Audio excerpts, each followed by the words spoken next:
என்னோட சின்ன வயசுல இருந்து பயப்பட மாட்டேன், எதுக்கும் லேஸ்ல பயப்பட மாட்டேன்.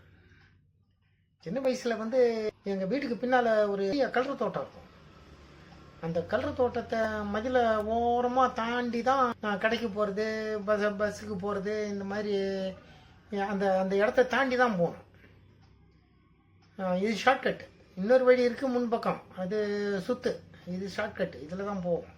ராத்திரி 11 12 நாளும் பயப்படாமல் துணிஞ்சு நடந்து வருவேன். சில டைமில் சினிமா பார்த்துட்டு வரும்போது என் ஃப்ரெண்ட்ஸு, மாமா பின்னால் ஏதோ ஒன்று வர்ற மாதிரி இருக்கு மாமா, வெள்ளையான்னு வாங்குவேன். நான் திரும்பி பார்ப்பேன், என் கண்ணுக்கு ஒன்றும் தெரியல, என் கண்ணுக்கு வெள்ளையா ஒன்று பின்னால் ஃபாலோ பண்ணுது மாமான்னு வாங்குவேன். அட போட அப்படின்னு சொல்லிட்டு தைரியமா நல்ல பாம்பெல்லாம் சர்வசாதாரணமாக மாட்டிப்பேன்.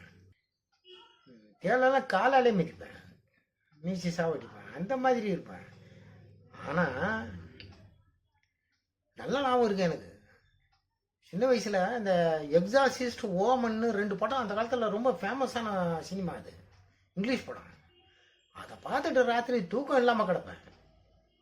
அப்பேற்பட்ட நானே இந்த அல்ப சினிமாவுக்கு அதை பார்த்துட்டு பயந்துருக்கேன். வேதத்தில் பார்க்குறான், தாவீது மாவீரன், அவனை பற்றி அவ்வளோ அழகா வேதத்தில் போட்டிருக்கு.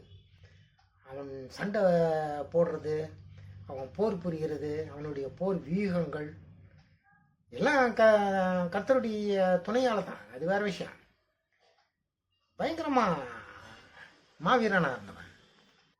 கர்த்தரே சொல்றாரு, தாவீதே சொல்றாரு, நீ பெரிய போர்களை செய்து ரத்தத்தை சிந்தினவன் நீ ஆன்றாரு. அவனே சொல்றான், ஒரு சேனைக்குள் நான் பாய்ந்து போவேன், ஒரு பெரிய மதிலை நான் தாண்டுவேன்றான். சவுல்கிட்ட சொல்றான், ஒரு தடவை ஒரு கரடியும் ஒரு சிங்கத்தையும் தாடையை பிடிச்சி கிழிச்சு போட்டான், கொண்டு போட்டான்றான். வேதத்தில் நம்ம பார்க்குறோம், அமலேக்கிற பெரிய பட்டை அதை முறியடிக்கிறதுக்கு ஜஸ்ட் 200 பேரை கூட்டிட்டு போய் முறியடிக்கிறான். ஆனா அவனே